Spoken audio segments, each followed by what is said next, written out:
ආයිබෝවන් සුබ දවසක් ඔයාලට. හිතන්න පුළුවන්ද මේ ක්‍රීම් කැකර් බිස්කට් කියලා? ඔව් මේ ඒවා තමයි. හැමදාම එකම විදියට මේවා කාලා එපා වෙලා නම් මේ විදියට කාලා බලන්නකෝ.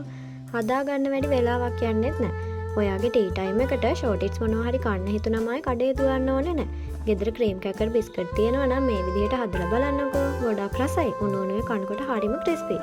ඒ වගේම ඉතින් පාටි එකකට පික්නික් එකක් යනකොට හදිස්සි අමුත්තු කට්ටියක් ගෙදර එනවා කිව්වම ලොකු ලොකු ගණන් දීලා කඩේ ෂෝටිට්ස් අරග ගන්නේ නැතුව ගෙදරම මේ වගේ දෙයක් හදලා බලන්නකෝ. හැමදාම නොකන අලුත් කෑමක් නිසා හැමෝම ගොඩක් ආසාවෙනුත් කයි. ඉතින් වැඩි කතා නැතුව අපි යමු කොහොමද මේ ක්‍රිස්පි කැකර්ස් හදන්න බලන්න.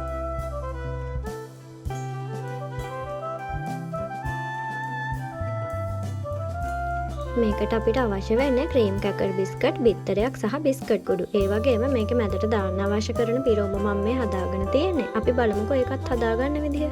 අපි රෝල්ස් කට්ලට් හදනකොට හදන මිශ්‍රණය වගේ තමයි මේකත් හදාගන්නේ. මුලින්ම තාච්චියකට තෙල් දාලා ඒකට ඉඟුරු සුදු ලුණු රතු ලුණු අමු මිරිස් කරපිංචා වගේ දේවල් ටික දාලා චුට්ටක් ටෙම්පරාදු කරගෙන ටිකක් වෙලා ටෙම්පරාදු වෙනකොට මේ වගේ කෑලි මිරිස් ටිකකුත් එකතු කරගන්නවා. කෑලි මිරිස් ටිකත් ටෙම්පරාදු වෙලා ටිකක් එනකොට මම මේකට එකතු කරගන්න මේ විදිහට අලගෙඩි දෙකක් සහ සැමන් පොඩි කරගත්ත. ඔයාලට මේ මිශ්‍රණය කැමති විදිහකට හදාගන්න පුළුවන්. මම එකතු කරගත්තේ අලයි සැමනුයි. ඔයාලට මාළු බිත්තර වගේ ඔයාලට කැමති දෙයක් එකතු කරගන්න පුළුවන්. මේ විදිහට අපි අවශ්‍ය දේවල් ටික දාගන්නවා. ඒකල මේකට අවශ්‍ය ප්‍රමාණයට ලුණු ටිකකුත් එකතු කරගෙන මේ මිශ්‍රණය චුට්ටක් විනාඩියක් දෙකක් ටෙම්පරාදු වෙන්න තියන්න. ඔයාට පේනවා ඇති මේක කොච්චර ඉක්මනට කොච්චර ලේසියෙන් හදාගන්න පුළුවන්ද කියලා. දැන් ඉතින් මේ විදිහට ක්‍රීම් කැකර් බිස්කට් එකක් අරගෙන ඔයා හදාගත්ත මිශ්‍රණය මේ බිස්කට් එකේ මේ විදිහට තියාගන්න.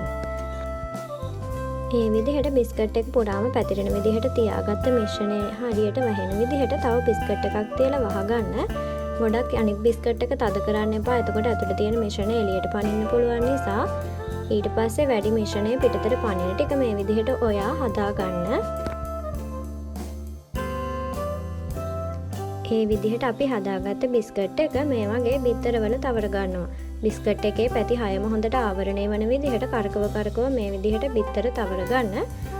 බිත්තර තවරගත්ත අපේ ක්‍රීම් කැකර් කට්ලට් එක දැන් මේ වගේ බිස්කට් කුඩු වලත් ආපහු හොඳින් තවර ගන්න.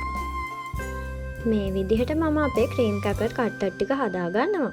ඉතින් මේ බිස්කට් වලට වැඩි බිත්තර ප්‍රමාණයක් උරා ගන්න නැති නිසා වටේ තැවරෙන ප්‍රමාණය විතරක් නිසා මේවා හදන්න වැඩි බිත්තර ප්‍රමාණයක් අවශ්‍ය වෙන්නේ නැහැ. මම මේ හදාගත්තේ තනිව ගත්ත ක්‍රීම් කැකර් බිස්කට් 20කින්. ඒ කියන්නේ ක්‍රීම් කැකර් කට්ලට් 10ක් මං හදාගත්තා. ඉතින් මේ හදාගත්ත 10ටම මට හරියටම ගියේ එක බිත්තරයයි. මේ තියෙන්නේ මම මේ විදිහට හදාගත්ත ක්‍රීම් කැකර් කට්ලට් ටික. දැන් අපිට තියෙන මේ ටික බෙද ගන්න. ඉතින් අපේ මිශ්‍රණයෙන් චුට්ටක් ඉතුරු වුණා. මම ඒ ටික අපරාධ නිසා ඒකෙන් කට්ලට් දෙකකුත් හදාගත්තා.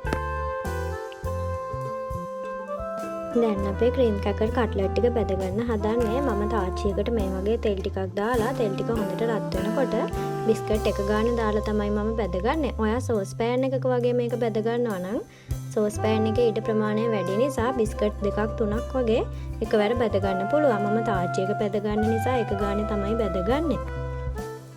ඉතින් මේක බෙද ගන්නත් වැඩි වෙලාවක් යන්නේ නැහැ. ඉක්මනට බෙදෙනවා. ගින්දර මධ්‍යම ප්‍රමාණයේ තියාගෙන ඔයා මේ විදිහට බිස්කට් එක රන්වන් පාට වෙනකන් දෙපැත්තම බෙද ගන්න.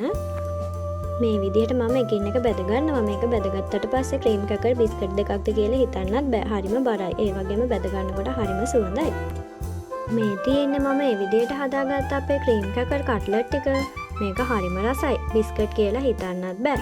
ඔයා try කරලා බලන්නකෝ. මේ වගේම මේක පෙඟෙන්න කලින් කනවා නම් තමයි ගොඩක් හොඳ. එතකොට හරිම ක්‍රිස්පි. ඉතින් ඔයා මේවා කලින් හදලා තියාගන්නවා නම් කන්න ලං වෙලා බෙදලා ගන්න.